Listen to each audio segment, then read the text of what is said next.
welcome to another episode of the Economic Times Cutting Chai Stories, an initiative by ET Edge, powered by Kyndryl. I'm Ashwini Mishra, bringing to you conversations with business leaders as they share their personal and professional journey over the years, their insights on leadership, and other such engaging topics. Joining me today is a very special guest. He is a third generation entrepreneur, holds an MBA from Pepperdine University, USA, and a BSc honors degree in management from the University of Bradford, UK. He began his professional career with Accenture in New Delhi and was part of the team that designed the IT infrastructure for Delhi Metro. It is my pleasure to welcome Akshay Munjal, founder and CEO of HeroWired, an edtech platform that is all set to transform the education space by creating impactful learning experiences. Welcome, Akshay, on Cutting Chai Stories. Thank you so much, Ashwini. Thank you for having me. It's a pleasure to host you, Akshay. It has been a year and a half into the pandemic, and we have seen how the notion of self-care has become a mainstream pursuit. While leaders such as yourself are often asked as to how they're taking care of their teams, their employees, nurturing them and helping them grow. Let us hear from you in terms of how you have managed to take care of yourself over the past 18 months. What have been some of the tactics and techniques that you have put to use? Sure. I think, I often say the two things which have kept me sane during the pandemic have been meditation and tennis. Right. So I make it a point to play tennis at least 4 times a week and early mornings, which are lovely, along For with meditation. Yeah. meditation and tennis. Actually, both I do at one at 6 Okay. a.m. and one at 7 a.m. Okay. I think that's really helped me because, like you rightly said, last year and a half have been quite difficult. They've been very difficult on people and everyone. And it's very important to stay fit that way, both to de-stress and as well as, ensure that you're fit. True. It's a massive change, I think. Everybody, the whole world's gone through a lot of change in the last year and a half. And it's taken time to get used to it. Absolutely. Right, Akshay, we are again all the products of our exposures and experiences, and it could be due to some key occurrence in our lives or the impact of some specific people that in a way has influence in shaping our future. Who has been that one person who has had a profound impact on you as a leader? I think for me, Ashwini, it's been my grandfather. He's had a very, very profound impact on me, both professionally and personally. And even for me, even the decision of getting into education Right. is somewhere linked to his beliefs and what he used to say. He used to often quote, people who get an education don't realize the value. The ones Right. who don't get a good education actually know the importance of education. Very well said. Yes, absolutely. Any instances that you would recall, Akshay, that you would want to share?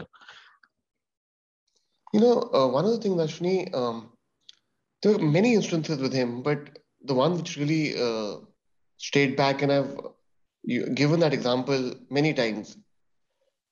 In the last few years, I'd asked him, when you started Hero Cycle or when you started that time Hero Honda, then became Motocop, what was your target? When you started Hero Cycle, did you have a target that I want to be the largest manufacturer of cycles? Similarly for Hero Honda, what was the target or ambition you started with? And his answer was very interesting. You think for me, targets have always been like street lamps. If you look at a lamppost, Right. they are Spread close enough. across. Right. They are, while they are spread across, they're close enough from one another so that you don't lose the way in the middle. Right. Yet they're spread across that you have to make an effort to go from one. Right. When we started Hero Cycle, the first thought was we need to survive. I mean, they were refugees from the partition. So it was, first make sure there's enough food to eat at home. Starting from that target to say, now that we've got enough food to eat at home, how do we be the among the top 10 cycle manufacturers in Ludhiana? Then how do we be the best in Punjab, best in North India? And all his life, that idea of how do I keep moving? How do I keep doing better, better, better? Otherwise, if you look at Hero Cycle, had already become the world's largest manufacturer in 83, 84. Right. Yes.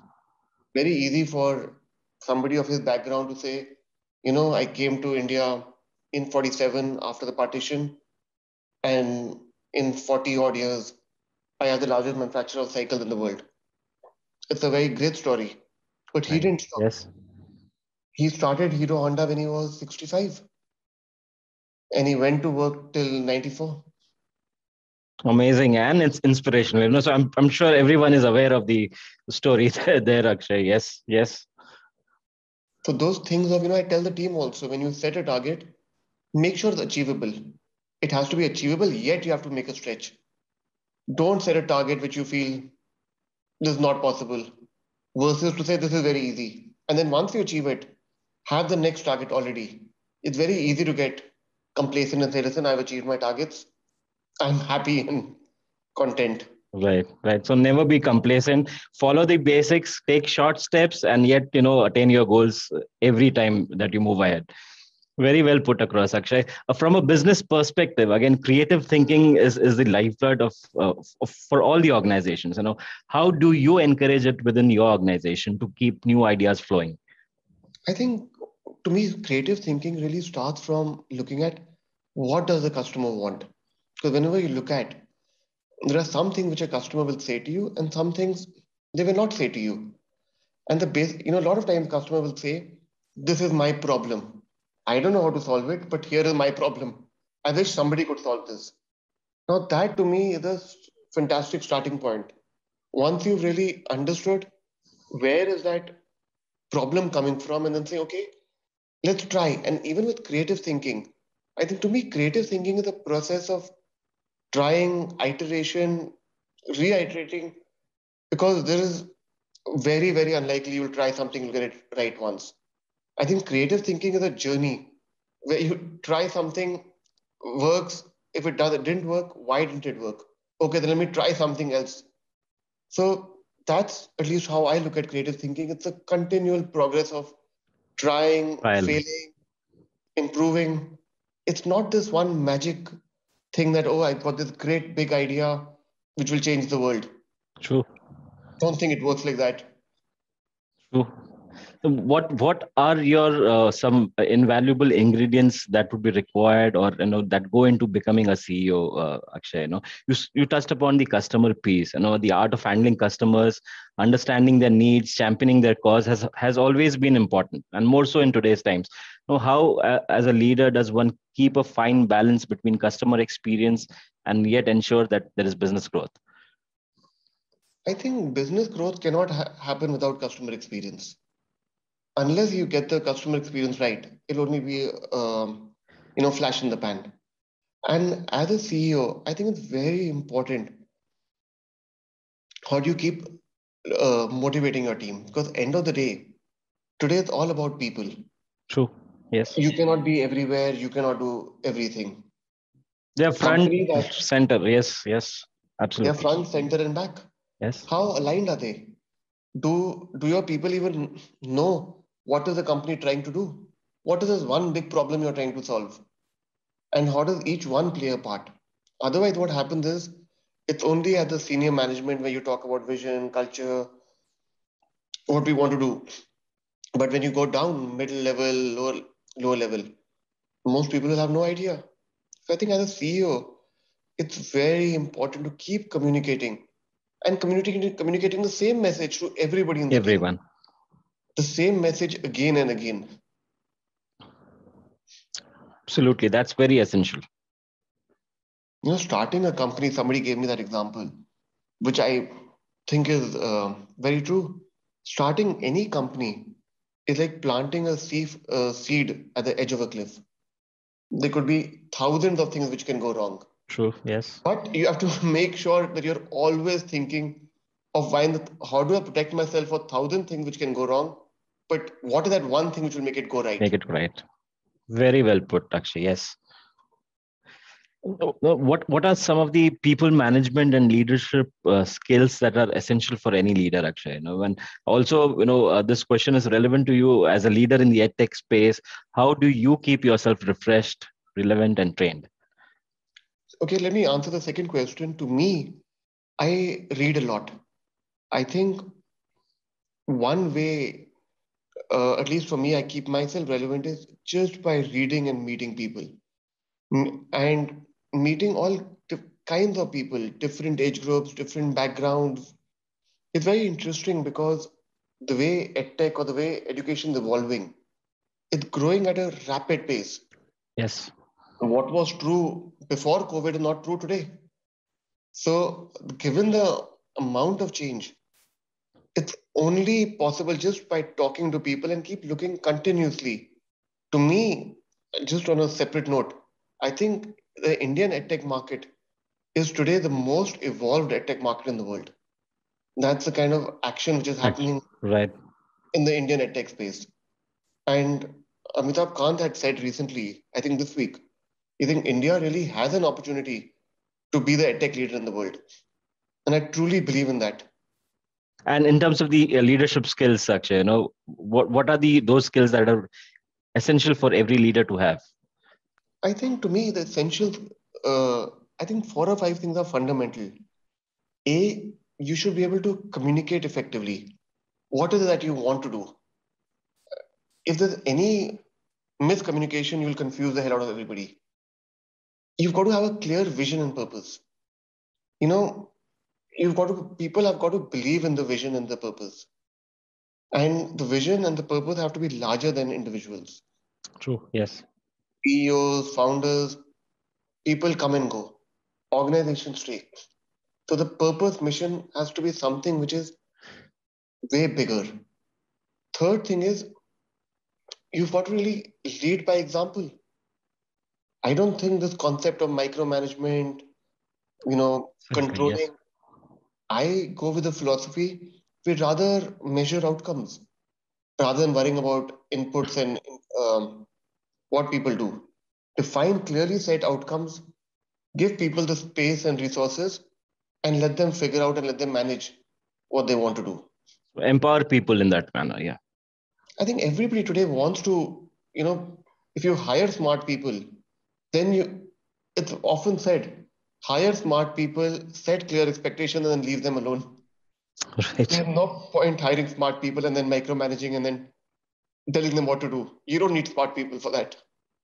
Absolutely.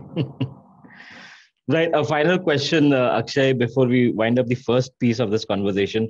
While we are still reeling from the pandemic, what are some of the positive outcomes, or what have been the lessons learned for you? I think the pandemic has been tremendous learning. One is not to take anything for granted. Today morning, I was talking to somebody that last year, March, who had thought of the pandemic? Last year, March, we were celebrating Holi in a hotel with 100 random people.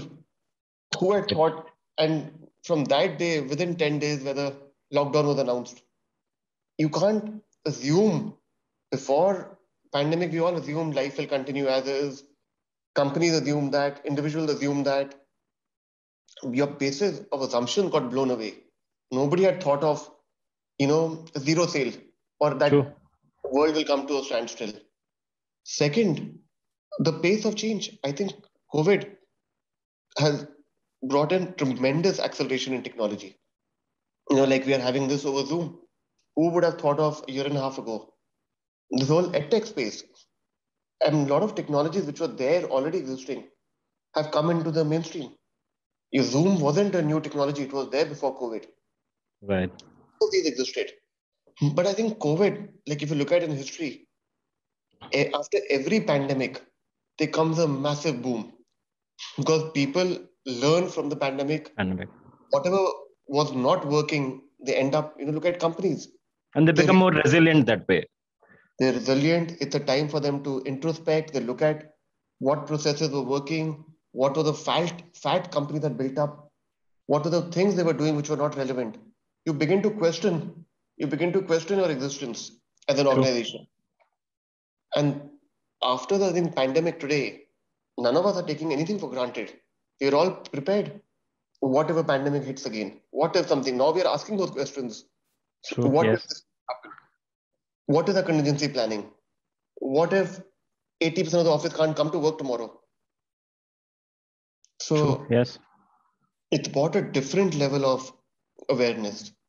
At the same time, it also brought in the thought of that life is fragile. We were continuing as if we will exist forever. Individuals, companies have suddenly realized life is fragile. I need to make sure I'm taking care of myself, my family, I'm taking care of my society. Yes.